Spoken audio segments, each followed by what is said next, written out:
Welcome back here to Wake Up Call with Dan Tortora on wakeupcalldt.com, your one-stop sports shop, and on mixlr.com/wakeupcalldt. It is that time of the morning menu, proudly presented by the Market Diner on 2100 Park Street in Syracuse, New York, in the regional market across from Destiny USA, to proudly bring you what is going on in the fantasy football world. Fantasy Football Friday for Week 14, folks, and your upcoming Sunday and Monday matchups. This is extremely important. Like I said, in the Wake Up Call Fantasy Football Challenge, our league in Central Florida, as well as the 4 leagues in Central and Upstate New York, are all heading into the playoffs this week in Week 14, 15, 16, and our Super Bowl Sunday and Monday, Super Bowl weekend, I should say, is going to be week 17 of the season. So we are in the playoffs. It is not counted any more so than it has right now. This is crunch time, folks. This is reality. You're out of the playoffs. You're out of it. So you got to win to stay in as we move forward here in the Wake Up Call Fantasy Football Challenge, proudly presented by the Wildcat Sports Pub on 3680 Milton Avenue in Camillus, New York. Make sure you head over there inside of the Home Depot Plaza and hang out at the Wildcat Sports Pub to watch your games this weekend, especially to all of those in the Wake Up Call Fantasy Football Challenge, because, folks, we have some work to do. This is a massive, massive week, and like I said, it's the first week of the playoffs for us. With that being said, Hall of Fame FantasyFootball.com's host is Mike Sofka, and he is my co-host when it comes to Fantasy Football Friday. So we're jumping right into things immediately. Mike, how you doing today? Awesome. How you doing?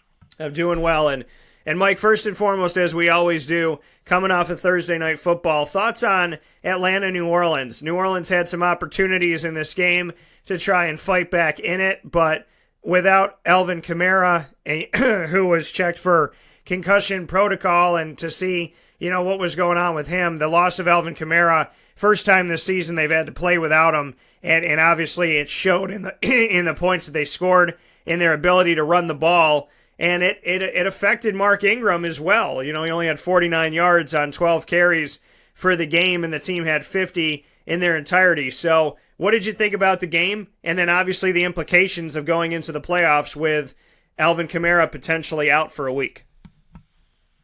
Yeah, if you have Alvin Kamara on your team, you're probably thankful he was able to get you into the playoffs, or if you're in maybe a 10-team league and your playoffs start next week, you're fortunate to have had him to bring you this far, but it kind of hurts when you're in the first round of the playoffs or trying to get into the playoffs, and here he goes and goes out of the game. It's frustrating.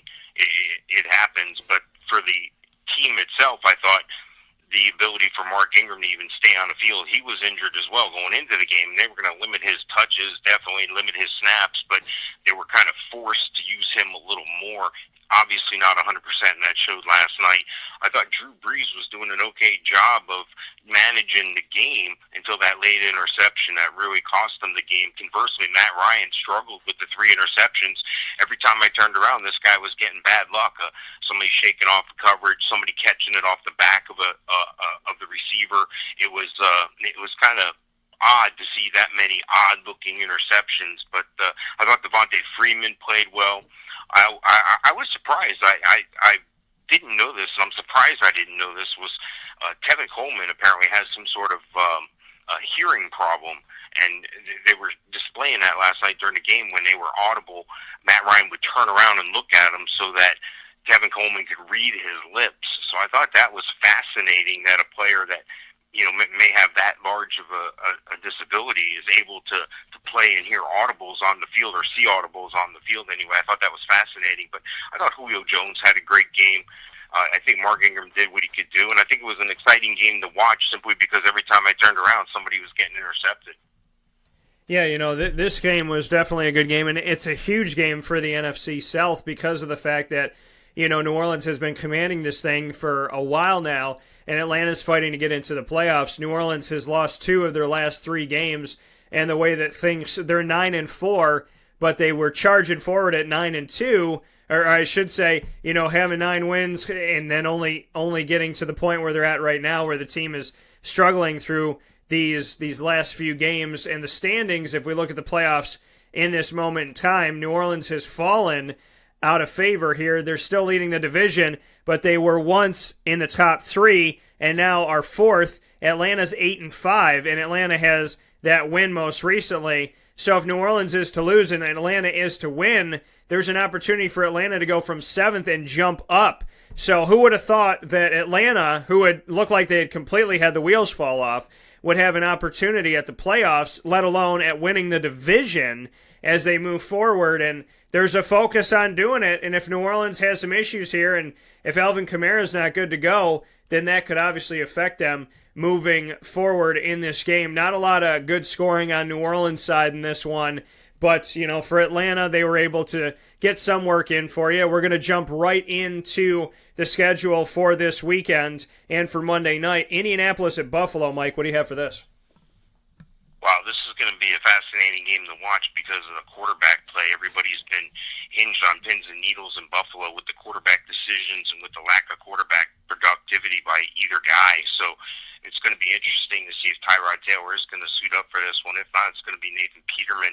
And we all know what happened last time that they played. However, the Colts have a softer defensive secondary, so I think it'll be a little more fire friendly. You won't have such a hard rush coming off the edge as you did, you know, out west. You know, when you're going up against Joey Bosa and Mark Ingram out west, you know, that's a tough road to hoe, especially for your first game. So I think there's going to be a little more on the running side. I think they're going to depend on LaShawn McCoy even more, Buffalo is. But I think that's going to give Indianapolis the opportunity to load the box. So, you know, tread carefully with that. It's going to be interesting to see, though. It's going to also be interesting to see what goes on with the receivers, because T.Y. Hilton is normally a top-level receiver, but this year he's been struggling with T.Y. Hilton. He's a bottom-end wide receiver 2 this week. I don't really have anybody on Buffalo that catches the ball that I can feel confident with. And, you know, on the tight end front, the only shining spot I can find is Jack Doyle, maybe a Charles Clay if he's able to, you know, maybe get you 50 yards and a touchdown. I got him ranked as the number 16 tight end this week, but definitely Jack Doyle's a, you know, top-level tight end 1. Yeah, looking at this matchup, there are a lot of injuries. First and foremost, Indy, Robert Turbin, he's on injury reserve. Dante Moncrief didn't practice on Thursday. He has an ankle injury. He's questionable at wide receiver. On Buffalo's side of things, not that they like Tyrod Taylor. It doesn't look looks like the last 2 seasons that the organization has really not given a lot of respect to Tyrod Taylor, their best quarterback in a very long time. He was limited to individual drills at practice on Thursday. He has a knee injury currently, and then Jordan Matthews is placed on injured reserve. As far as what these matchups look like for fantasy, you know, Buffalo and Indy's really not had any good moments this season. Buffalo's had some. Buffalo at 6-6 has to win every single game that they play from here on out. Like Mike said, you know, LaShawn McCoy is your best bet, but if they load the box, where's that going to be? At the same time, how good is Indy at loading the box? So I still like LaShawn McCoy. I put him as a high-end running back too. Mike's right about the receivers. Their number 1 receiver had 22 yards in their loss to the New England Patriots, and that being Zay Jones. Zay is not a bad flex position if you have to grab for somebody, because he is trending upward recently, and Charles Clay is an option for you as well as a secondary tight end. And then as far as Indy goes, T.Y. Hilton, because they're playing Buffalo, I look at him as a wide receiver 3. Jack Doyle, potentially. You know, Jack Doyle and Charles Clay, I feel like those are good bets in a game like this. And in all honesty, you know, I'm not really sold on any of the receivers. But like I said, if you have to use a flex for Zay Jones or you need a third guy in T.Y., but LaShawn McCoy still looks like the best on paper of either side. It just depends on how well Indy's defense can play against him. And Indy's defense hasn't played well really against anybody this year. Chicago at Cincinnati. Mike, what do you have for this? Ooh, this is another brutal game here. This is not a good situation. There's really one guy that you know you're going to start automatically. That's A.J. Green. He's a top 5 wide receiver week in and week out. He seems to always be able to put up some numbers. But, you know, quarterback-wise, I can't really say much about Trubisky. He's the very bottom-ranked quarterback this week. Andy Dalton's ranked number 22. So if that tells you anything, I'm not looking for any good quarterback play. interested in the ground attack here. The ground attack simply because, well, it looks like Joe Mixon might be out. And Giovanni Bernard is like the last man standing. They got a rookie behind him who's never had a touch or a carry. I don't even know if he's had a snap. So should see a lot of Giovanni Bernard. In the past, you may have just been playing him as a PPR wide running back 3 or maybe a flex, but he should get a majority of the touches. He's the number 18 running back this week, and edging him out at number 17, I have the other back on the other side of the ball, Jordan Howard. Jordan Howard's been up and down, inconsistent all year. Initially, it looked like Tariq Cohen was cutting into a lot, but it's the Bears are just bad. They don't really have a good quarterback, so you're able to key on the run a little bit. And I think that we're going to see some different things this week. I think Chicago's going to try to open it up a little bit. They're going to have to get some more wins here. But let's not kid ourselves. I don't think either one of these teams are playoff bound. Tight end position. Cincinnati, you got Tyler Kroft, who's a mid-range tight end too for you, and then on the other side of the ball, I mean, I don't know what they can do to throw the ball. I don't know who their receivers are. I mean, Inman. I mean, who else is getting receptions there in Chicago? So I feel bad for what they got going on air attack wise while they're trying to get Mitch Trubisky these valuable playing downs and touches and passes. Let's not forget he's still a rookie, so this is all building for next year, and it would be a lot easier if you had a Kevin White and a Cameron Meredith to do it with. Yeah, this game between these two teams, I mean, Chicago and Cincinnati both struggled this year. I look at Jordan Howard and Tariq Cohen as flex position guys. I look at them as extra players. Do I lean on either one of them if I'm heading into the playoffs this week? No. But, if I have, some of I said all of our teams were going into the playoffs. We have some of the leagues are going in and some leagues are finishing up the regular season. So if you're finishing up your regular season and you're jockeying for position in the playoffs, I maybe more so there. But to put out Tariq Cohen or Jordan Howard as a starter, as a main focus of your offense, would be ill-advised moving forward, especially if it's do or die in the playoffs for you. Injury-wise, Joe Mixon has a concussion, isn't taking part in practice. This past Thursday, he didn't take part in practice. John Ross, what a sad year for a really high pick, who I thought could be a sleeper. He's been injured all year long, and he's on injury reserve, and so we will wait to see what he could bring next year. As far as who I would put out there for both of these teams, A.J. Green, Tyler Kroft. I think A.J. Green's a low-end wide receiver too. Tyler Kroft's done some good things for me, so I still consider him a low-end 1. And, Giovanni Bernard, if you need a running back 3, maybe that's somebody to look to. I really don't like anybody on Chicago's side unless you're flexing out Howard or Cohen. Next one up is Green Bay at Cleveland. Cleveland is 0-12 and have decided to keep their head coach through this year and next year. Thoughts on that first, Mike, and then Green Bay and Cleveland. Yeah, I think Cleveland is going to have a parade this year. I don't know if you've heard about it, but they tried to do it last year, and I think the Browns slipped up and actually may have cost it. No, the guy was trying to throw a parade in town because the Browns were so bad and he couldn't raise enough funds. Well, now Excedrin has stepped in. I think this is a great endorsement. I think this is going to get a lot of mileage. They had to pay like $7,000 more to reach the goal to have a parade in Cleveland for a perfect defeated season. Now they're only going to have the parade if it's a perfect defeated season. 0-16. It's just hard to imagine that things can get any worse in Cleveland. I don't believe they're going to keep their coach. I think when they get the new upper management, they are going to pull their coach out as well. But on the other side of the ball, Green Bay, this is a very important game for Green Bay. They win here, they get who back next week. They get Aaron Rodgers back next week. They have a chance to get the playoffs, and they got some tough games coming up after this one against the Panthers, Vikings, and Lions, so it won't be easy, but it'll be a lot easier with Aaron Rodgers, because right now I don't have either quarterback, Deshaun Kaiser or Brett Hundley, ranked very high, but I do have Deshaun Kaiser a few notches above Brett Hundley simply because now he has Josh Gordon. He has a legitimate target, and if you saw Josh Gordon play last week, it's like he never took off a game. He was able to get some targets. He was able to get some yardage. I've been watching video of this guy train while he was trying to get back, and he's just a beast. He's definitely in game shape and game ready. And I have Josh Gordon as a number 20 wide receiver this week against a soft Cleveland secondary. Now, chances are he's already snatched up in leagues you're in, but if not, go ahead and snatch him up, and don't be afraid to look for an Aaron Rodgers either, because he'll be coming back next week. And remember, if you're not 2 weeks ahead, you're a week behind. Running the ball, I think Jamal Williams is going to get the lion's share of the touches. He's number 15 running back this week. And, I don't know what else to say about Cleveland on the other side of the ball. There's nothing really positive. I think in the future, though, you're going to see the ability of Josh Gordon to open things up for Corey Coleman, and that should open up the whole offense there in Cleveland. So I wish them the best for the future, but just right now it's not very good. I look for Green Bay to win, and that's going to be good for everybody. It's going to be good football because Aaron Rodgers should be back on the field should they win.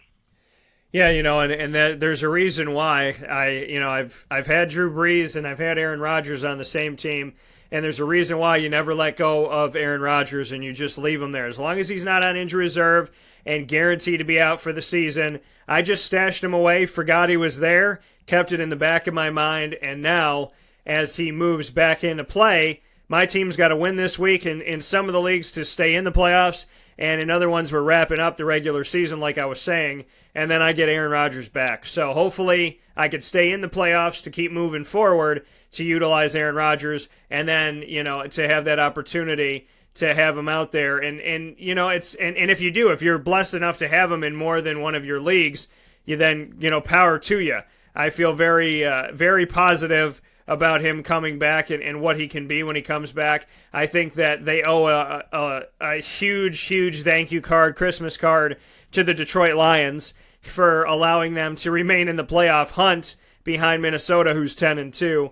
In this game, for me, fantasy-wise, man, Jamal Williams, I like him in this game. I want to go through the injury report really quick for Green Bay. So we know that Rodgers has been practicing in pads recently, so that's a good sign for them. There's really no other injuries to discuss there. As far as Cleveland goes, Sammy Coates and Kenny Britt are both questionable to play in the game. Coates with an ankle and knee injury, Kenny Britt with a knee injury. Kenny Britt gets injured every single season, which is why he's not on my roster. It's very, very sad, and I wish it would be wonderful if he stayed healthy, but he's not a fantasy player for you because his health is just not there. For Green Bay in this game, Jamal Williams and Devontae Adams, I like them both because they're playing Cleveland. I like Green Bay's defense and special teams because they're playing Cleveland. On Cleveland's side, if you want to take a flyer on Josh Gordon or David Njoku is a low-end tight end too. Josh Gordon, you can find a place for him on your roster if you have him. He automatically, coming in last week, became their top wide receiver in yardage. That just goes to show you how they truly have next to nothing in the cabinet if they don't have their man Josh Gordon. Next game up, Oakland at Kansas City. And if Kansas City loses this one, they could lose the division. What do you think about this? Yeah, absolutely. The Raiders will hold the tiebreaker. Raiders have already beat them once. The good news is they kind of split games with the Chargers. The Chargers beat the Raiders and the Chiefs beat the Chargers. But they both have to play the Chargers again. So basically, whoever wins this game and beats the Chargers in the next 4 weeks is probably going to be the winner of the division. However, the Chargers could flip the script and the Chargers could win both those games. So it's definitely an important game here with both teams being 6-6. I look for there to be a little bit of quarterback play in this one, but you can't really count on a lot from the one side of the ball. And the one side of the ball I'm talking about is not the side you think. It's Derek Carr. He's been a little more disappointing this year, and that's due to some offensive line woes. He's still worthy of a bottom-end quarterback one, but on the other side of the ball is where your value is going to be this week. Alex Smith is the number 2 quarterback on my rankings this week. Kareem Hunt, I keep rooting for this guy, and it's hard. I keep going up and down here. He hasn't really scored. He hasn't really run for a bunch of yardage in the past month or so. But you know what? There's an opportunity here against Oakland, and I really believe in Kareem Hunt. He's an RB1, of course. And on the other side of the ball, Marshawn Lynch, he's kind of up and down, up and down. I don't know when he's going to show up or how good he's going to be, but I still have him ranked as an RB2, top-level RB2 this week.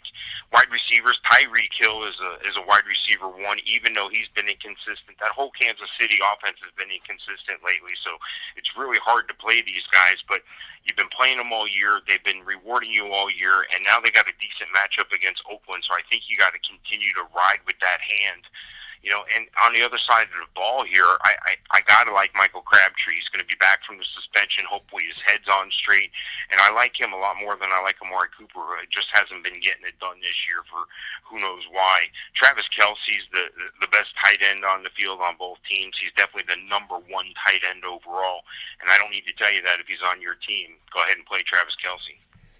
Yeah, this game, it has huge implications in reality, like we were speaking of. And in fantasy, you would like to see more out of Oakland, and it's been tough. Amari Cooper, he didn't practice on Thursday as an ankle injury. Cordarrelle Patterson returned to a limited practice Thursday as a hip injury. He's questionable in the game. Nobody on the other side for Kansas City to be concerned about injury-wise, but you should be concerned that Kansas City started off the season 5-0, including a win in Foxborough in Week 1 against the Patriots, but are now 0-4 in their last 4 games. So they have been a tale of two halves of the season to the nth degree, and it has absolutely affected them. Now, they played well, but still lost against the Jets. Their defense has been a massive problem.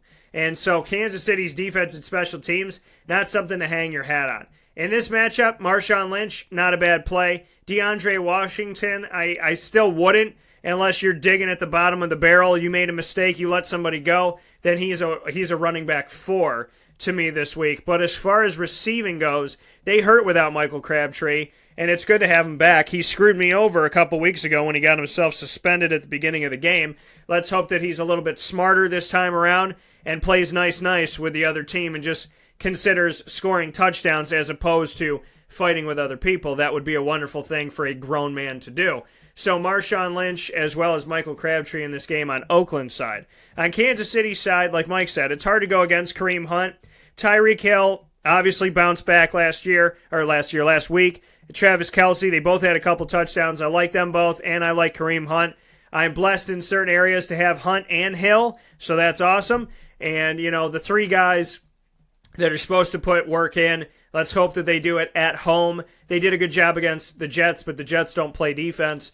So hopefully they'll be able to do some good things against an Oakland Raiders team that has struggled this season. But we're playing for all the marbles here. You got 6-6 galore inside of the AFC West, so Kansas City needs it in reality. In fantasy, Kareem Hunt, Tyreek Hill, Travis Kelce, not the guys you want to put on the bench.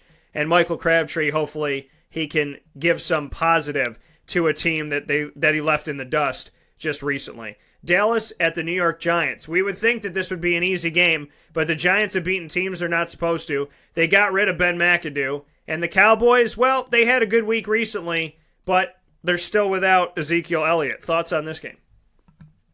Yeah, well, the Giants can definitely spoil a Cowboys season by beating a team that they're not supposed to beat again, but it's a lot easier without Ezekiel Elliott, so I'm not going to say it's not going to happen.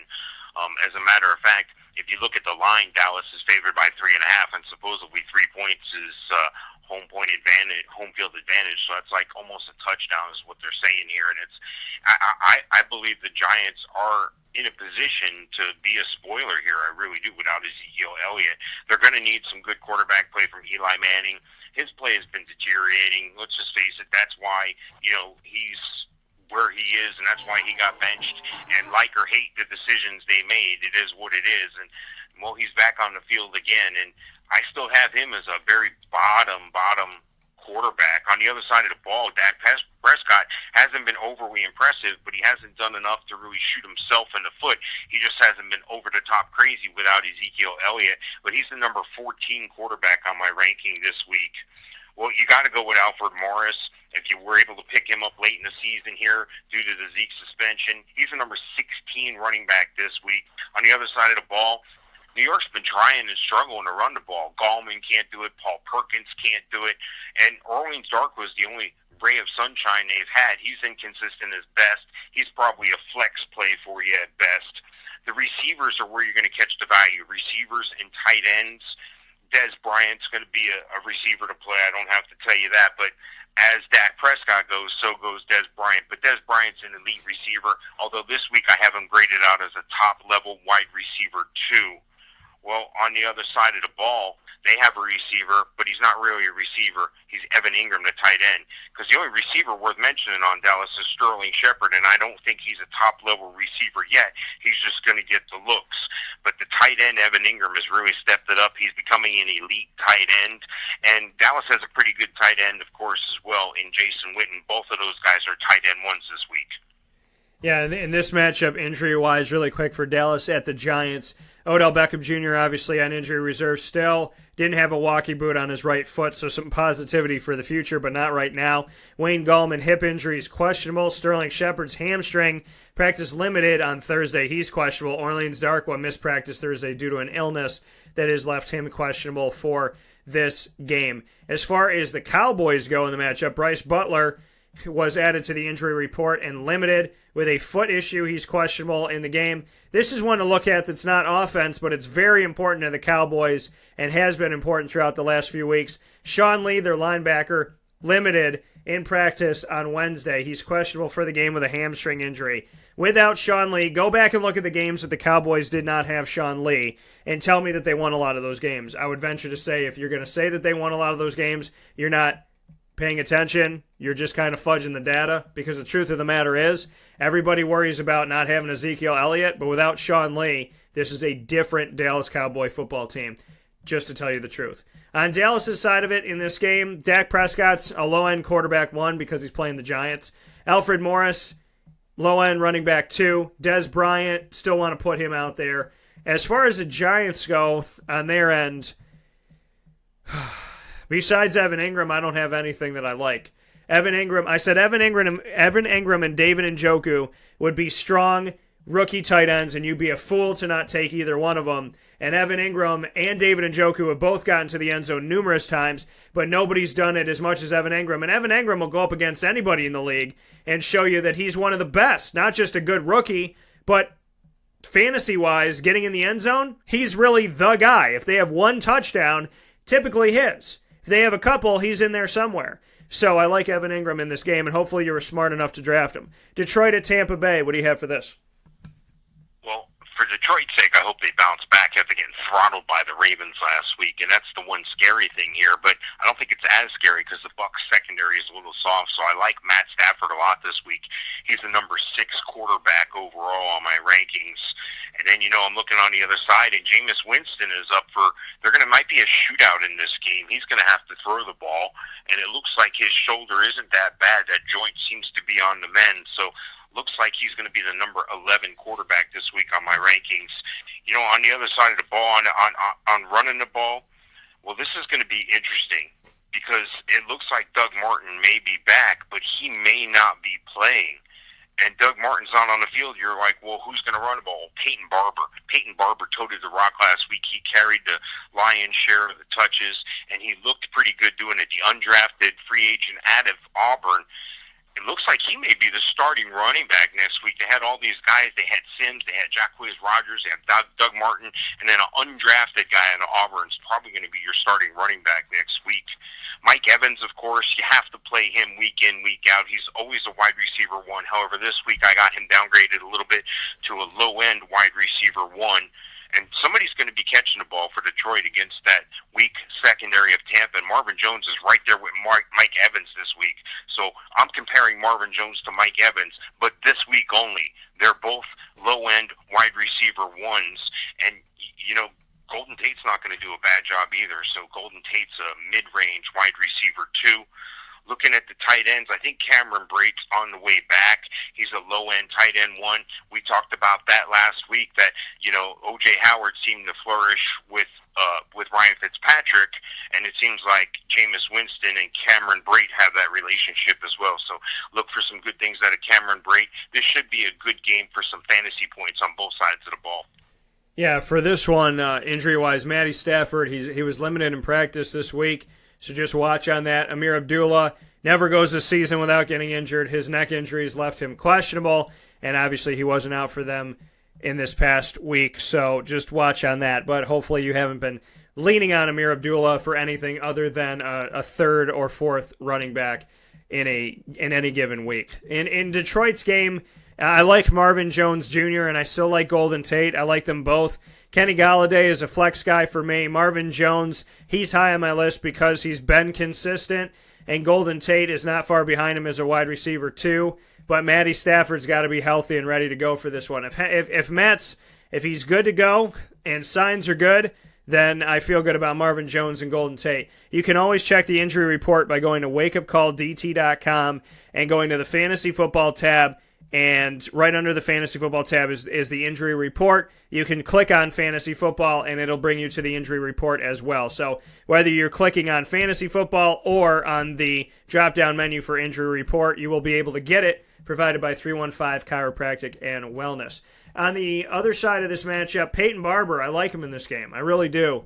He's been getting a lot of opportunities in his second season out of Auburn, and he's been killing it out there. Cameron Brate, Peyton Barber, Mike Evans, like them all. It's hard to count out O.J. Howard, but he's not consistent. So unless you have a desperation move to pick up a second tight end and you don't have Cameron Brate, or he's not out there, which he shouldn't be, then I think you kind of have to stay away from O.J. Howard. Minnesota and Carolina coming up right after this fast break. This is a wake-up call fast break. The Wildcat Sports Pub in Camillus, New York is located on 3680 Milton Avenue in the Home Depot Plaza. It is your family-friendly sports bar and restaurant. Folks, some sports bars aren't family-friendly. Some family-friendly restaurants are not sports bars. The Wildcat Sports Pub in Camillus, New York is proud to be both. It is that marriage that you've been looking for years. The Wildcat Sports Pub is your home base for your sports bar and restaurant needs, games for the kids, indoor and outdoor activities, and enough things on the menu to come back every single week and get to try something new. They're open Sundays from noon to 8 p.m., Monday through Wednesday, 11 a.m. to 11 p.m., and Thursday through Saturday from 11 a.m. to midnight. For reservations and party information, call 315-487-2222 for the Wildcat family-friendly sports pub and restaurant.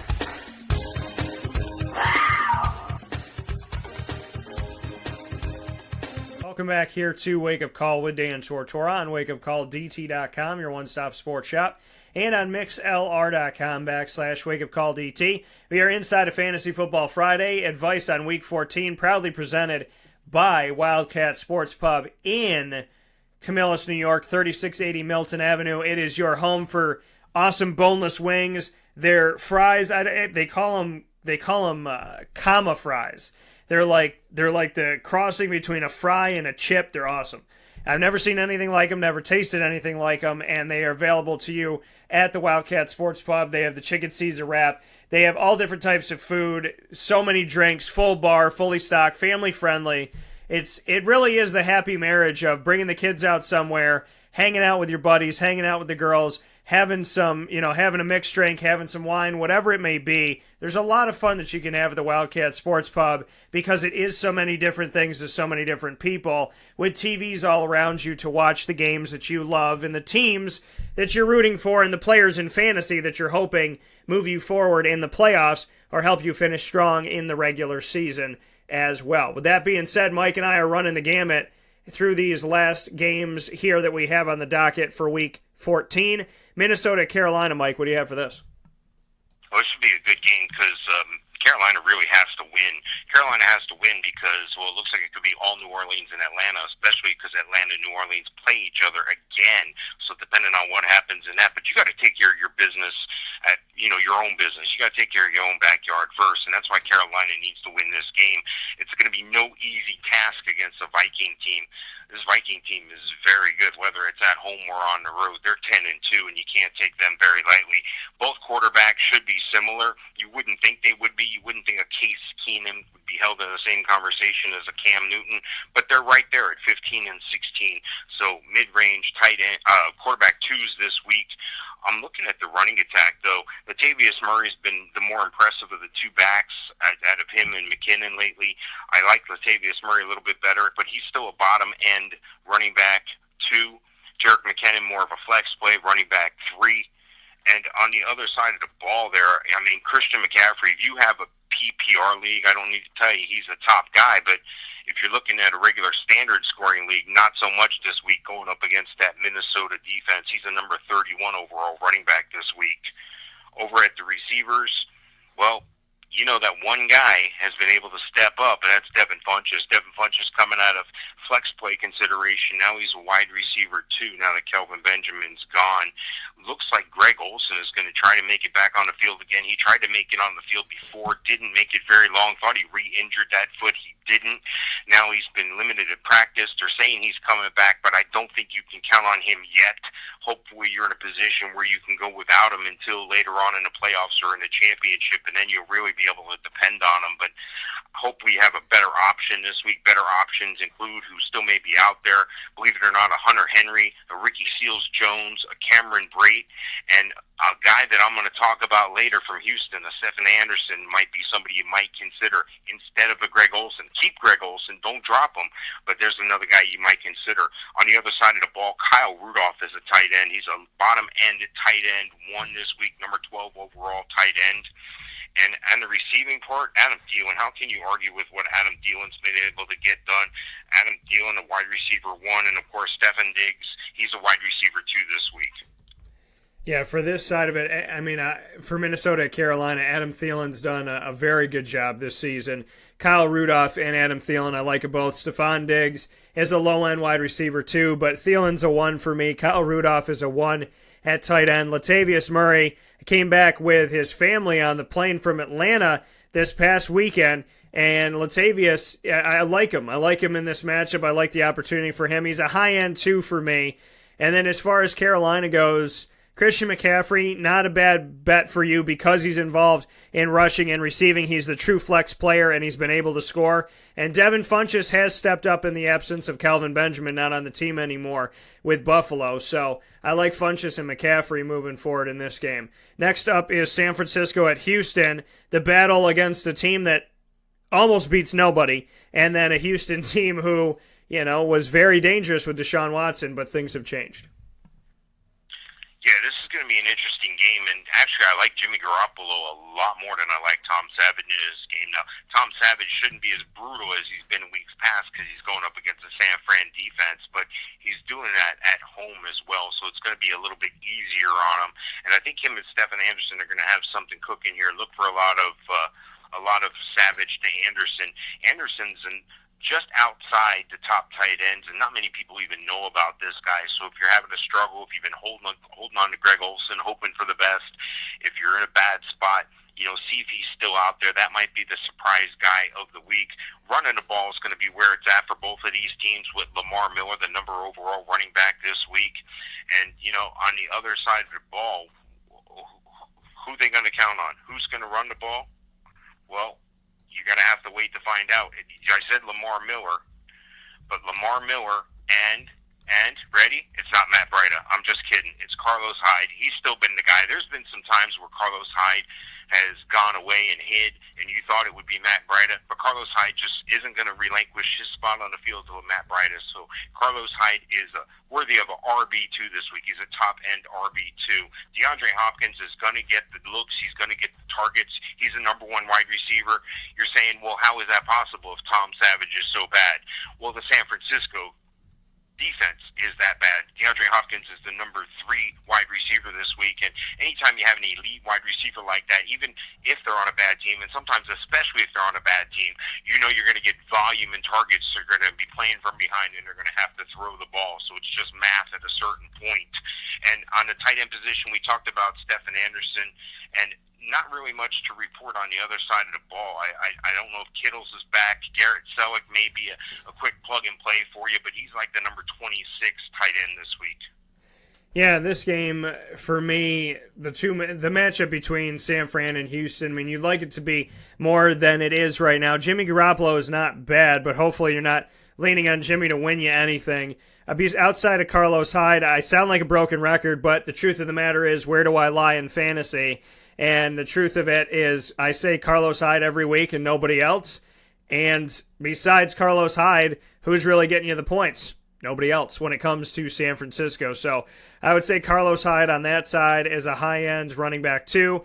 On Houston's end, concussion for Braxton Miller, concussion for Alfred Blue, Bruce Ellington hamstring injury, put him on IR, and concussion for CJ Fedorowicz. So 3 concussions on that team. I don't know if they all ran into each other in practice or what happened, but my blessing and my hopes to each of them to get better. DeAndre Hopkins, he's your best bet on Houston. He's been that way all year, last year, the year before that. Steven Anderson, Mike brought him up. Yeah, you know what? Listen, this guy at tight end out of his second season out of Cal, kind of built like a wide receiver, but he's playing the tight end position. Not a bad play for you in this one because they're playing San Francisco. Next up is New York Jets at the Denver... Oh, my Lord. The New York Jets at the Denver Broncos. Jesus, Mary, and Joseph. It'll probably be 38-3 in favor of the Jets on the road. What do you think about this, Mike? Yeah, this is a game, two teams heading in opposite directions. Everybody thought the Jets were going to be really bad this year, and they've surprised some people and won some games. And everybody thought the Broncos were going to be a lot better than their 3-9 record. The Broncos are having trouble running the ball. C.J. Anderson hasn't been effective. Devontae Booker stepped up, looked like he was going to be the guy. Now he's fading. They cannot run the ball, and that's probably part because they can't throw the ball either. They've been getting a carousel of quarterbacks through there, whether it's Brock Osweiler, Paxton Lynch, or now Trevor Siemian again. Now, neither one of these quarterbacks are highly ranked this week, but that's who they got. Josh McCown is a lot better option this week, but what are you going to do? These are mid-level quarterbacks at best, so hopefully you're not dependent on either one of them. And when you're playing at Denver, it's a little bit different with the altitude and everything, so I look for a little bit of downgrade from Josh McCown. He's almost at the same ranking as Trevor Siemian as a low-end quarterback, too. And running the ball, I told you Denver's been having a hard time running the ball. Well, it looks like New York can't find that balance either between Bilal Powell, between Matt Forte, and between Elijah McGuire. None of these guys are really top-level guys. They kind of cannibalize from each other, and you can't rely on which one's going to be able to get the goal line touch either. So, scary situation for running back there. At the receiver position, Robbie Anderson's dinged up, but he's the number 1 receiver in New York. And if he can play, he's going to be a game-time decision, they say. I think he's going to play, but I think he's going to play and maybe be on some sort of snap count. So be cautious there if that's who you have. And, of course, if you have Demaryius Thomas, you got to roll him out there because, well, he's the guy they're going to throw the ball to, but I don't have him highly ranked either. I have him, as a matter of fact, behind Robbie Anderson this week. Looking at the tight ends, there's not really anything to write home about except maybe an Austin Seferian-Jenkins. If the refs will let him catch a touchdown pass, he's had a couple taken away this year, and a frustrated Austin Seferian-Jenkins. Hopefully he can find the end zone for you this week. He's the number 14 overall tight end. Yeah, this is going to be a very interesting game in the sense of the fact that, the Jets are supposed to be the bad team. The Broncos were supposed to be a potential Super Bowl team this year, best defense in the nation, and they have been anything but the best at anything this year when we're speaking on the Denver Broncos. So as far as injuries go, to give you a quick note here on both sides of the coin, for Denver, Paxton Lynch obviously still out. Outside of that, there's nothing for you to be of concern with in fantasy. The New York Jets, injury-wise, Robbie Anderson he was unable to complete practice after aggravating his hamstring, so he's questionable for the game. Matt Forte is questionable with a knee injury, but Robbie Anderson's been anything but questionable this season. He has been, and I quote, one of the most consistent wide receivers in fantasy football this season. I did not stutter. I am telling you the truth. You thought Denver had a good defense. That was incorrect. You didn't know who Robbie Anderson was, and you do now. Jermaine Kearse, not a bad person to put out. Robbie Anderson, I like his consistency. If he's healthy enough to go, put him out there as well for the Jets because the Jets are playing a terrible Denver team. And consider the Jets' special teams and defense as well because of the fact that they're playing Denver. On Denver's side of it, Demaryius Thomas, it's hard to go against him. He's a low-end 2 for me. Emmanuel Sanders is a low-end 2 for me as well, and I don't like any quarterback on that team. Next up is Tennessee at Arizona. What do you have for this one, Mike? Well, I think the quarterback play is going to be paramount in this game, and both of these quarterbacks are capable of doing something positive for their team, but they're both mid-range to low-end quarterbacks too. That's Mariota at 17, and that's Blaine Gabbert at 21. I'm going to give the slight advantage in this game to Tennessee, of course, but the game is in Arizona, and we saw Arizona tough it out against a good Jags defense. So Arizona's capable of winning this game, and if you're a Jags fan, you hope they do, so Jacksonville can get a leg up on Tennessee. The bottom line, though, is going to be not only how well the quarterbacks play, but how well they run the ball.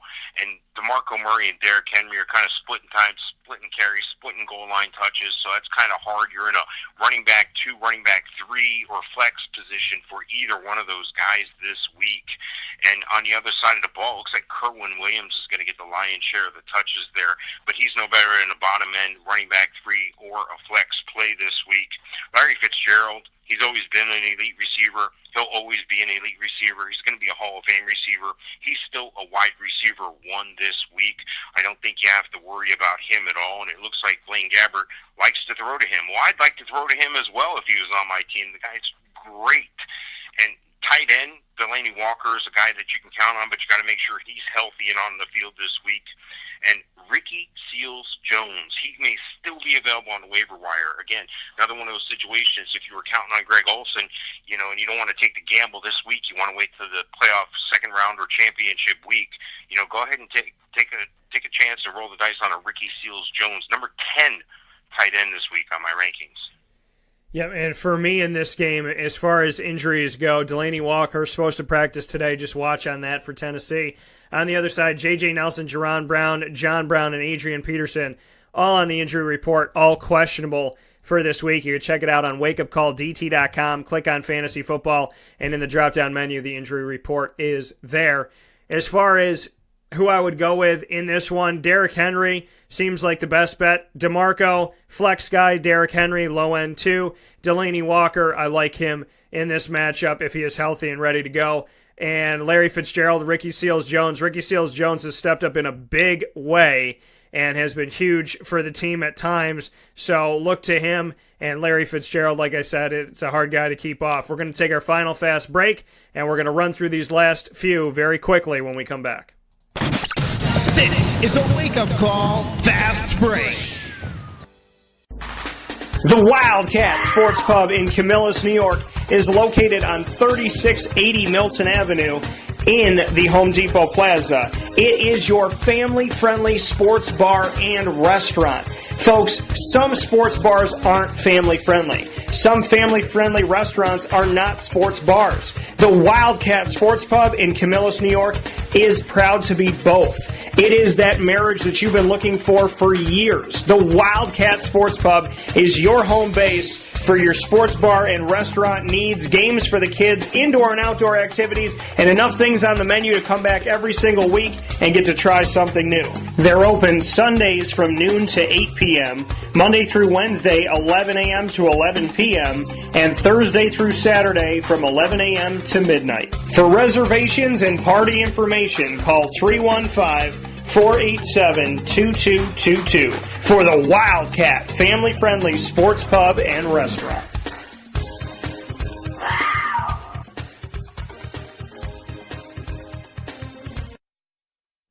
Welcome back here to Wake Up Call with Dan Tortora on wakeupcalldt.com, your one-stop sports shop, and on mixlr.com/wakeupcalldt. If you haven't become a member, make sure you do so today.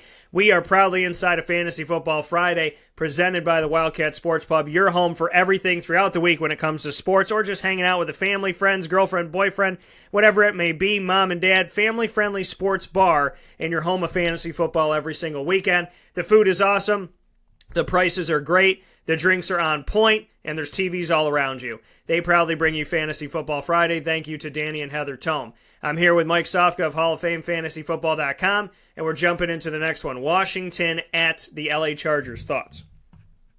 Yeah, I like the quarterback play in this, but I'm going to like the quarterback play on the LA side of the ball. I don't think Kirk Cousins is going to be able to get off much, especially with that pressure that they have. I think Phillip Rivers is a number 5 quarterback this week, and I think that Kirk Cousins is a number 13 quarterback. Running the ball, you got two top 10 running backs, Samaje Perine, the number 10 running back, and Melvin Gordon, the number 5 running back this week.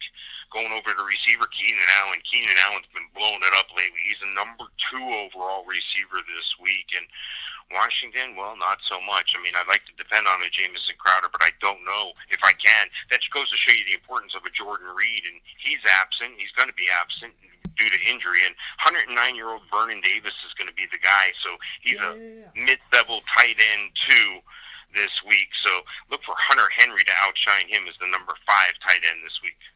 Yeah, this matchup between the two, I don't trust in Kirk Cousins. He has his moments here and there, but not that great. If you're going to go with anybody in a flex, Ryan Grant is the guy out of Washington to consider, or Jamison Crowder. Samaje Perine should be your running back 3. He's not a 1 or 2 to me because of inconsistency. On the other side, I like Melvin Gordon, and Austin Eckler is not a bad guy to put out there in a flex spot as well. Hunter Henry, if he's out there, take him. I've kept him. Listen, I believe that this guy could do some good things. I'm going to keep him around.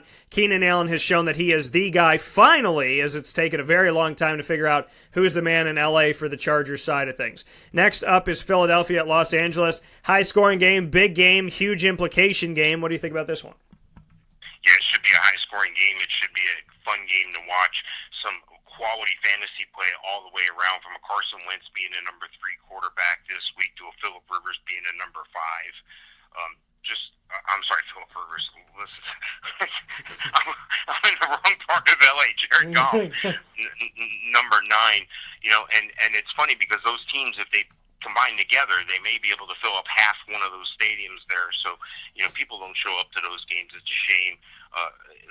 Looking at the running attack, though, I'm not sure that I can really depend on one guy. I'm not sure if Ajayi is the guy, Blunt's the guy, Corey Clement's the guy. I don't know who the guy is. I know who the guy is for the Rams. It's Todd Gurley. You need to start him. I don't need to tell you that. Number 3 running back this week. And when you're looking at guys that are catching the ball, Alshon Jeffrey's the primary target for Philadelphia. He's a wide receiver 2 this week, mid-level wide receiver 2. And you know what?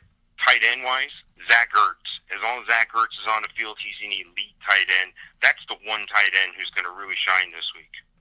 And he was cleared to practice. He remains in the concussion protocol, so make sure you watch on Zach Ertz and the injury report on wakeupcalldt.com under the Fantasy Football tab. Robert Woods is doubtful for this game. Sad because he was trending up for the LA Rams, but not right now. This is a great matchup between number 1 and number 2. The draft picks just a couple of years ago, Jared Goff going up against Carson Wentz. I like either one of these guys as a low-end quarterback 1. Carson Wentz more than Jared Goff, but you know what? I shouldn't say that. I like them both pretty much the same because I know they're going to score points. So look to both of the quarterbacks in this game.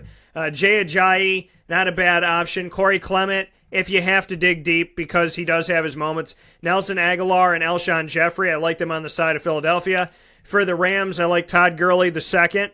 Strong player for the team. Cooper Kupp and Sammy Watkins. Yes, Mr. Sammy Watkins, because he's been able to do some good things lately. And like Mike said, and like I told him off the air, who the hell is going to go to these games? LA, in their first year of having these two teams back, or having these two teams there, I should say, first year of LA having the Chargers and the Rams, they both might make the playoffs. And the question is, who in the Sam hell is going to go to the games? Hopefully some St. Louis people and San Diego people will take the trip. Seattle at Jacksonville, Mike, thoughts on this one? Well, it should be a pretty good game. 2 really good teams, 2 pretty good defenses. Jacksonville definitely grown to be the premier defense in the league. I'll be at the game, so if you're going to the game, look me up. I'm looking at the quarterback play here, and I'm concerned for Blake Bortles this week. Blake Bortles has been playing well. He's actually been helping win games, not just been a game manager, but this week I got him as the number 27 quarterback this week. Russell Wilson's where the value is. Even against the stellar Jacksonville defense, he's able to scramble and make things happen on his own 2 feet. I got him as the number 8 quarterback this week. The running attack from both sides of the ball should be efficient, even though Seattle seems to be playing Russian roulette. You don't know who's going to be up, who's going to be hot, and who's going to be healthy. But it looks like Mike Davis is the one they're calling on as of late. He's the number 25 overall running back this week, again, up against that tough Jacksonville defense. Leonard Fournette should lead the rushing attack for Jacksonville, number 6 running back this week. I don't know that I can count on any of the Jacksonville receivers. If it comes to Seattle receivers, we're looking at a Doug Baldwin as being a bottom-end wide receiver 2. And tight end-wise, it looks like Jimmy Graham is the one guy you can count on either side of the ball. He's the number 4 tight end this week. Yeah, Jimmy Graham, watch on him. He has his ankle injuries, left him questionable. There's injuries to Seattle's secondary and to the Jaguars wide receivers, so it's hurting on both sides. And if you heard my conversation earlier in the week with Nate Hackett, the offensive coordinator, he's got to get these other guys ready, and Alan Hearns is doubtful to play in the game. Marquise Lee is questionable, so make sure you look into that. For who I would put out there for this matchup, Russell Wilson's not a bad play in this, although I think he might be quieter than in past games. Doug Baldwin is obviously always an option for you, and Jimmy Graham if he's healthy to go. But I see, Seattle's coming in here with no rushing attack and with injuries to their secondary. So Jacksonville, with a good defense and special teams, could do some good things here. I look to their defense and special teams. I look to Leonard Fournette. I look to Keelan Cole as a flex guy for you, and potentially Dede Westbrook. And that's what I got in this game. Next one up, Sunday Night Football, Baltimore at Pittsburgh. Thoughts on this? It's a real important game for the Ravens. The Ravens need to win here to have any playoff hopes. And if they win here, they'll split the series with Pittsburgh. And then they come against the Browns, the Colts, and then the Bengals. So it's definitely doable for them to make the playoffs. They have to win this week. And when you're in a must-win situation and all the chips are on the table, you turn to your quarterback and you look at him and you're like, oh, crap, it's Joe Flacco. Joe Flacco's not been having a good year. He's the number 31 quarterback this week up against a much-improved Pittsburgh defense.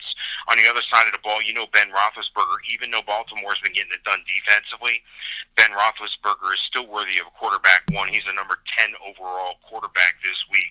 Running the ball is where it's at for Pittsburgh, and they can run the ball. They got the best running back in the game at Le'Veon Bell. He's the number one running back. They also have the number one receiver in Antonio Brown. I don't have to tell you about Bell and Brown, the killer bees, when you combine them with Ben. They're number ones all the way across the board. Baltimore doesn't have that luxury. They don't have guys that they can count on like that. They have a Mike Wallace who is leading the team in receiving, and I can't count on that guy. I can't roll that guy out there in fantasy-wise. They have an Alex Collins who's downgraded this week because he's up against a tough Pittsburgh defense who's able to stop people from rushing the ball. He's the number 20 overall running back this week. And, looking at the tight ends, I don't know that I can count on one for either team, so I'm not going to even look at tight ends for this game. I love the fact that Le'Veon Bell has been the leading rusher, which is normal, and the leading receiver in recent weeks here. Le'Veon Bell in the matchup. Antonio Brown's questionable with a toe injury. Watch it, but if he's good to go, which he probably will be, put him out there. Juju Smith-Schuster is going to be out due to injury. So Antonio Brown, Le'Veon Bell are worth considering in this game. I think it's going to be a tight matchup, so Pittsburgh's defense and special teams is another thing to look at. And Alex Collins, yeah, he's a running back too, but he's still an opportunity for you to get some things done. Jeremy Maclin is on the injury report. Mike Wallace is a very, very deep dig for you. New England at Miami, Monday Night Football. Thoughts on this one, Mike? Well, we all know Tom Brady's going to have an excellent game. He usually does. He struggled last week. I think he's been dealing with an ankle injury, but he's still the number one overall quarterback, even though it's at Miami. It's on the road. New England's just too good. Even without Gronk, they should roll over the Dolphins here. I know the Dolphins and the Patriots and the Dolphins and the Jets and the Patriots and the Jets, they all normally play real close games. I look for New England to really roll up on them. I look for the Dolphins to try to slow New England down and keep Tom Brady on the sideline by imploring Kenyon Drake. Very physically talented, and now that backfield is pretty much solely his, now that J.H.I.A.'s departed, Damian Williams was injured and, mediocre at best. Look for Kenyon Drake. If you're playing daily DFS, go ahead and invest in some Kenyon Drake. A lot of value there. He's the number 12 overall running back this week. Looks like it might be a little bit of a timeshare on New England side of the ball between Rex Burkhead, Dion Lewis, but I would give the edge to Rex Burkhead as a bottom-end running back, too. He's going to catch a lot of passes out of the backfield, so if you're in a PPR league, that's a plus. And looking at receiver-wise, I'd like to depend on a Jarvis Landry, but he's just a bottom-end wide receiver 2, maybe a top-end wide receiver 3. I'd like to depend on a Devontae Parker, but he's even downgraded more than that. New England's defense has been playing a lot better as of well. Look for Brandon Cooks to light it up. He's an elite wide receiver 1. And, of course, no Gronk. That's right, no Gronk this week. I don't think you can count on their backup. I don't think you can count on Dwayne Allen to really do much. But you never know. We've seen sneakier things. We've seen guys score 4 touchdowns, then you never see or hear of them again from New England. So this should be a fun game, especially if you have some New England players. Yeah, and New England's doing what they do best, which is at the end of the season, have the biggest injury report of any team. They have 15 players on their injury report. How many of them are real? Well, we ask that question every single year. Chris Hogan's shoulder injury is questionable at wide receiver. Tom Brady's questionable for nothing. All it says is questionable. So obviously it's a blatant lie. Rob Gronkowski is a tight end. He is out with a suspension, like Mike said. Matt Slater is questionable as well. So as we look at this game, New England at Miami, for me, Tom Brady, Deion Lewis, Rex Burkhead, those are the ones I feel good about. Brandon Cooks, because there's no Rob Gronkowski. On the other side of it, for Miami, they're going to be without, most likely, Damian Williams potentially in this game. They don't have any Matt Moore. Kenny still seems to be the only guy that gets work done in getting in the end zone, no matter who the quarterback is in Miami. Jarvis Landry, he's a backup for you. And Kenyon Drake, it depends. New England, as good as they are, they struggle on defense. So Kenyon Drake is a high-end running back 3. That is Fantasy Football Friday. Hall of Fame FantasyFootball.com with Mike Sofka. Dan Tortora right here of WakeUpCallDT.com. Mike, as always, I appreciate it, and I will see you in Jacksonville. Sounds good. Thanks, guys. We'll talk later. All right, take care. That coming from Mike Sofka of Hall of Fame FantasyFootball.com once again. Wake Up Call with Dan Tortora is live Monday through Friday from 9 a.m. to 11 a.m. Eastern Time right here on mixlr.com/WakeUpCallDT. Your homework over the weekend is to tell your friends and get one new member, at least, bare minimum, onto mixlr.com/WakeUpCallDT, because there's nothing better than going to the people who you appreciate, respect, and thank for being a part of the show and asking them to build up this brand together. So I appreciate you. I thank you. You can find me on Facebook at WakeUpCallDT, Twitter at CallDT, Instagram at WakeUpCall_DT. Shout out to Muddy Waters. Had a great time with Game Show Night as always. We look forward to you showing up this Thursday night coming up on December 14th at 7 p.m. God bless. Have a great weekend. And come out and see me at Lee's and Staggerwald Saturday, December 9th at noon before the 2 o'clock Syracuse game against Colgate. We're going to be previewing Dale Shackelford and myself, previewing the 7-1 Syracuse Orange. God bless. I'll talk with you then. Be good to one another. And remember, when you ask yourself the question, are you doing enough? Reach deep down into your heart and ask if you're asking that question for somebody else, if you're asking for a friend, or if you're asking for you. Because you should know what you have done. And you should always be proud of your hard work. Have a great day. God bless you. And thank God for every single day teaching me something new.